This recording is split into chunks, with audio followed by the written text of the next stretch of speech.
দুধ চিতই তো অনেক রকমের খেয়েছেন বন্ধুরা। আমি যেভাবে দুধ চিতই বানাবে 15 মিনিটের মধ্যেই খেতে পারবেন, এতটা মজার হয়েছিল, মানে এতটা নরম হয়েছিল। আসসালামু আলাইকুম এভরিওয়ান, তানিয়া কুকিং ব্লগস থেকে আপনাদের সবাইকে জানাই সুস্বাগতম। সামনেই দেখতে পাচ্ছেন একটি গামলা নিয়েছি, সেখানে আমি এখানে দিয়ে দিচ্ছি আলো চালের আটা, দিয়ে দিচ্ছি 2 কাপ পরিমাণে, তারপর 1 কাপ পরিমাণে আটা অথবা ময়দা থাকলে দিয়ে দিতে পারবেন, লবণ দিয়ে দিচ্ছি স্বাদ মতো, দিয়ে সবগুলো উপকরণ ভালো করে মাখিয়ে নিতে হবে।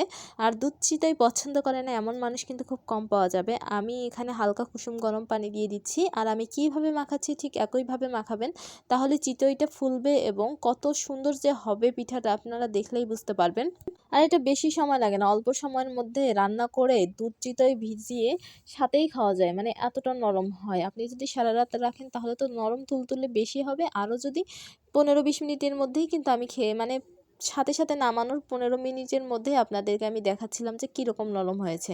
এই দেখতেই পাচ্ছেন অল্প করে পানি দিচ্ছি, আর হাত দিয়ে ভালো করে মাখিয়ে নিচ্ছি, কারণ যত ভালো করে মাখাবেন এটা ততই ভালো হবে, সেজন্য এটাকে সময় নিয়ে মাখাতে হবে। মাখানোটাই হচ্ছে চিতই পিঠার মূল বিষয়। যদি আপনি চিতই পিঠা করতে চান তাহলে অবশ্যই ভালো করে হাত দিয়ে অল্প করে পানি দিবেন আর মাখাবেন। যদি মাখানোটা যদি খারাপ হয় তাহলে কিন্তু হবে না। এখানে আমার 1 গ্লাস পরিমাণ পানি লাগছে, আপনারা দেখলেই বুঝতে পারবেন। আর আমি এখন এটাকে অনবরত নাড়ছি, 5 মিনিটের সময় নিয়ে আমি এটাকে নাড়াচাড়া করেছি। আর কতটা সময় নিয়ে নাড়াচাড়া করার পর এইরকম হয়েছে দেখলেই বুঝতে পারছেন। আর আমি কিন্তু 1 কেজি দুধকে জাল দিয়ে আগে থেকেই রেখে দিয়েছিলাম, তারপর সেটা দিয়েই কিন্তু করব। এখন ঢাকনা দিয়ে এটাকে 15 মিনিটের জন্য সাইডে রেখে দিয়েছি। এখন এখানে আমি 1 কেজি দুধ নিয়েছি। ও সরি, আমি দুধটা জাল দিই নাই, আমি এখানে ডিরেক্ট জাল দেবো। ফ্রিজেই ছিল প্যাকেটের দুধ, মানে যেটা আমরা প্যাকেটের দুধ পাওয়া যায় সেটাই দিচ্ছি আমি এখানে।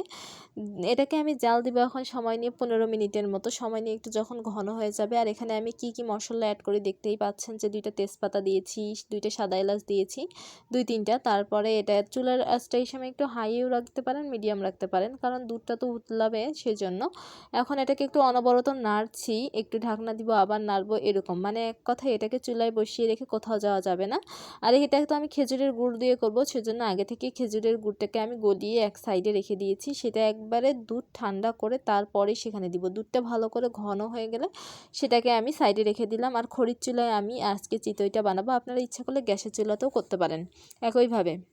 আর আমি এখানে অল্প করে পানি দিয়ে দিচ্ছি, অল্প জায়গায় আমি বেশি করেই দিয়ে দিচ্ছি, কারণ কি আমি আগে থেকেই শুনি যে পানি দিলে নাকি চিতইটা ফোলে, সেই জন্য একটু করে পানি দিচ্ছিলাম, এতে করে চিতইটা পুড়ে যায় না। কিন্তু এই যে দেখতেই পাচ্ছেন আমি একটার পর উল্টাচ্ছি আর নামাচ্ছি, এরকম করে ঠিক একইভাবে করবেন, তাহলে খেতে খুবই মজার হবে। এক কথায় চিতইটা যদি নরম হয় তাহলে আপনার পিঠাটাও কিন্তু নরম হবে। তারপর দেখতেই পাচ্ছেন আমি এটাকে উল্টিয়ে পাল্টিয়ে বলতে গেলে একটু পানি দিলাম, এখন এটাও হয়ে গেছে। আর ওইদিকে কিন্তু আমি গরম দুধটার মধ্যে ঢেলে দিচ্ছি এটা সরাসরি। আর সবগুলো পিঠে কিন্তু এইখানে এইভাবে করে নিচ্ছি, আর এই যে কড়াইয়ের মধ্যে ঢেলে দিচ্ছি। এইভাবে করে সবগুলো যখন আমার বানানো শেষ হয়ে গেছে, এখন এই যে আপনাদের চিতই একটা ছিঁড়ে দেখাচ্ছি। এখন এখানে আমি দিব কি গুড়। এখন এখানে আমি খেজুরের গুড়টা দিয়ে দিচ্ছি। খেজুরের গুড়টা দেওয়া হয়ে গেলে অল্প অল্প করে নাড়াচাড়া করে নিব, তারপরে আপনারা এটাকে রেখে দিবেন। আর দেখতে পাচ্ছেন আমি খেজুরের গুড় মাত্র দিচ্ছি, আর তাতেই কিন্তু পিঠাটা কতটা নরম হয়েছে বন্ধুরা, দেখলেই বুঝতে পারবেন যে এটা কতটা নরম হয়েছে। আর খেতে এতটা মজার হয়েছিল আপনাদেরকে কি বলবো। আর অনেকগুলো কিন্তু পিঠা হয়েছিল, একবারে পেট ভরে শান্তি মতো খেয়েছি এবার পিঠা। আর এইরকম করেই আমি অল্প সময়ের মধ্যে পিঠা বানাই, এটা দেওয়াতেই সাথে সাথেই কিন্তু একবারে নরম হয়ে যাচ্ছে। এখন আপনারা এটাকে ভিজিয়ে রেখে আপনারা ইচ্ছে করলে রাতে যদি বানান তাহলে কিন্তু সকালে খেতে পারবেন। আমি সাথে সাথেই আপনাদের দেখাচ্ছি। আর সবাই ভালো থাকবেন, সুস্থ থাকবেন। ভিডিওটি ভালো লাগলে লাইক, কমেন্ট এবং শেয়ার করবেন। আসসালামু আলাইকুম, আল্লাহ হাফেজ। এতক্ষণ ধরে ভিডিওটি দেখার জন্য আপনাদের সবাইকে অনেক অনেক ধন্যবাদ, অসংখ্য অসংখ্য ধন্যবাদ।